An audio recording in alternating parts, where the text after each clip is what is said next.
ہاں میرے عزیزو، جنہیں اللہ چھوڑ دے، جنہیں اللہ چھوڑ دے، ہاں وہ کبھی زندگی کا سکون نہیں پا سکتا۔ جنہیں اللہ چھوڑ دے اور جو اللہ کی نظروں کو نظر رحمت سے گر جائے، وہ کبھی زندگی میں سکون نہیں پا سکتا۔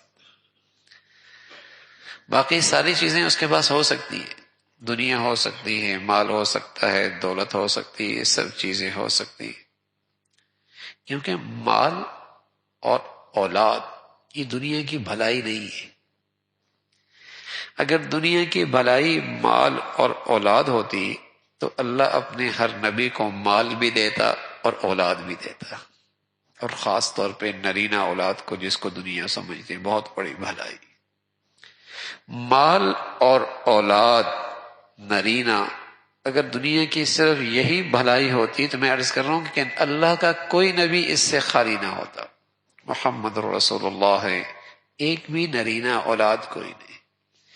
حضرت عائشہ فرماتی ہیں کہ میرے گھر میں 2 مہینے چولہا نہیں جلتا تھا، کھجور اور پانی پر ہم گزارا کیا کرتے تھے، اور یہ حالت کوئی غیر اختیاری نہیں تھی۔ اللہ نے اپنے حبیب سے کہا رکھا تھا کہ اگر آپ چاہیں تو یہ پہاڑ جو مکہ میں ہیں یہ سونا بنا دوں، جتنا چاہے اس میں سے آپ استعمال کرتے رہیں۔ تو بھلائی یہ نہیں ہے، بھلائی یہ نہیں ہے کہ اسے نرینہ اولاد مل جائے، اسے دولت مل جائے، یہ بھلائی نہیں ہے۔ بھلائی کیا ہے اس دنیا میں؟ جسے اس دنیا میں اللہ مل جائے، جسے اس دنیا میں اللہ مل جائے، جس نے اس دنیا میں اللہ کو پا لیا، اللہ کا ساتھ لے لیا، وہ بھلائی میں ہے، چاہے کچھ نہیں ہے۔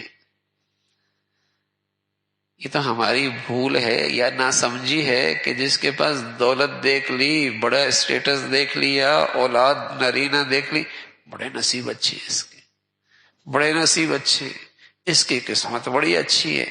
دیکھتے نہیں، باپ یوں ہی چھوڑ گئے تھے اور اب اس کی 5 فیکٹریاں ہو گئی۔ دیکھتے نہیں کہاں سے کہاں پہنچ گیا ہے، کیا تھا اور کیا ہو گیا ہے، کیا نصیب ہیں اس کے۔ ارے میرے عزیزو، اس کا نام نصیب کا جاگنا ہوتا اور اقبال کی بلندی ہوتا تو اللہ اپنے پیاروں کو کیا کچھ نہ دیتا، اللہ اپنے پیاروں کو کیا کچھ نہ دیتا۔ اس دنیا کی بھلائی یہ ہے اللہ مل جائے، اللہ مل جائے۔ اور میں عرض کر رہا ہوں کہ سب کچھ مل جائے، اللہ نہ ملے تو سکون نہیں مل سکتا۔